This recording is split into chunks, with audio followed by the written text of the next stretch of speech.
बिहार की राजनीति में एक ऐसा चेहरा जिसने जितनी तेजी से लोकप्रियता पाई ना, उतनी ही जल्दी विवादों में भी फंस गए। नाम है तेज प्रताप यादव, लालू प्रसाद यादव और राबड़ी देवी के बड़े बेटे। जिस बेटे को कभी लालू यादव की विरासत कहा गया, आज वही बेटा अपने ही पिता की पार्टी से निकाल दिया गया। क्या तेज प्रताप यादव की कहानी संघर्ष की राजनीति है या अहम की हार? बिहार की राजनीति में जब भी लालू यादव का नाम आता है तो एक और चेहरा साथ उभरता है, तेज प्रताप यादव का। कभी इस परिवार के सबसे वादे वाले राजकुमार माने जाने वाले तेज प्रताप अब राजनीति से लेकर परिवार तक हर जगह बेगाने हो गए हैं। उनकी कहानी शुरू होती है 2015 से, जब महज 27 साल की उम्र में उन्होंने महुआ विधानसभा सीट से जीत हासिल की और नीतीश कुमार की सरकार में स्वास्थ्य मंत्री बने। उस वक्त सबको लगा लालू का बड़ा बेटा अब पिता का असली उत्तराधिकारी बनेगा, लेकिन फिर जो हुआ उसने सबको हैरान कर दिया।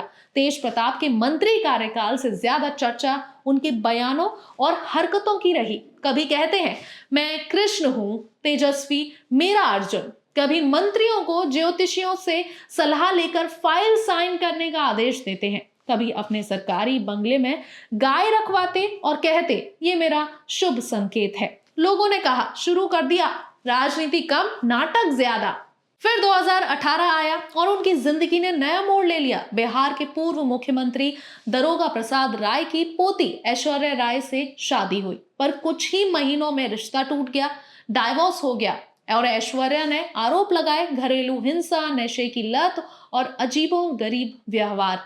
तेज प्रताप पर आरोप लगा कि वो खुद को भगवान का अवतार कहते थे। ये विवाद अदालतों और अखबारों में पहुंच चुकी थी और उसी वक्त उनकी राजनीति इमेज भी गिरने लगी। और कुछ समय बाद तेज प्रताप के फेसबुक अकाउंट से एक पोस्ट शेयर हुई जिसमें वो एक महिला के साथ तस्वीर में नजर आए और कैप्शन में लिखा था 12 साल से रिलेशनशिप में हूं। पोस्ट वायरल हो गई, सोशल मीडिया पर बवाल मच गया।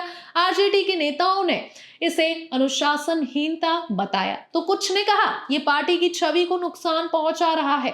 2019 में उन्होंने अपने ही दल आरजेडी से दूरी बनाई और बनाया एक नया संगठन लालू राबड़ी मोर्चा। उस वक्त लोग बोले अब घर में बगावत हो गई है। वो बार बार पार्टी के नेताओं पर हमला करते और कभी कभी अपने भाई तेजस्वी यादव पर भी निशाना साधते। यहां तक कि सोशल मीडिया पर लिखा जो अपने भाई का नहीं हो सकता वो जनता का क्या होगा। इन बातों ने साफ कर दिया कि अब भाई भाई की जंग सड़कों तक पहुंच चुकी है। 2021 में एनडीए सहयोगी मुकेश सहनी से उनकी मुलाकात ने फिर विवाद खड़ा कर दिया। राजद के अंदर सवाल उठा कि क्या तेज प्रताप एनडीए में जाने की तैयारी कर रहे हैं। उन्होंने सफाई दी मैं बस बात करने गया था, लेकिन पार्टी में भरोसा अब टूट चुका था। फिर 2025 की होली की घटना, एक वीडियो वायरल हुआ जिसमें तेज प्रताप अपने अंगरक्षक को नाचने का आदेश देते हैं और मना करने पर सस्पेंड करने की धमकी दे रहे थे। इस वीडियो ने उनकी इमेज को और ज्यादा नुकसान पहुंचाया। विपक्ष ने कहा ये सत्ता का नशा है और आखिरकार 25 मई 2025 को लालू यादव ने एक्स यानी कि ट्विटर पर बयान जारी किया, व्यक्तिगत जीवन में नैतिक मूल्यों की अनदेखी हमारे संघर्ष को कमजोर कर देती है। ज्येष्ठ पुत्र का व्यवहार हमारे पारिवारिक मूल्यों के अनुरूप नहीं है, अतः मैं उन्हें पार्टी और परिवार दोनों से निष्कासित करता हूं। यानी अब तेज प्रताप न आरजेडी में रहेंगे न परिवार की बैठकों में। उनकी हर राजनीतिक भूमिका खत्म कर दी गई है। 6 साल के लिए बैन। लालू यादव के लिए ये शायद सबसे कठिन फैसला था, एक पिता के रूप में अपने बेटे को निकालना, लेकिन एक नेता के रूप में पार्टी को बचाना। अब तेज प्रताप कह रहे हैं मेरा अकाउंट हैक हुआ है, मुझे बदनाम किया जा रहा है, लेकिन बिहार की राजनीति पूछ रही है क्या ये बदनामी दूसरों ने दी या तेज प्रताप ने खुद अपनी विरासत खो दी है। कभी जिनके सिर पर लालू यादव का हाथ था, आज वही अपने पिता की पार्टी से बाहर है।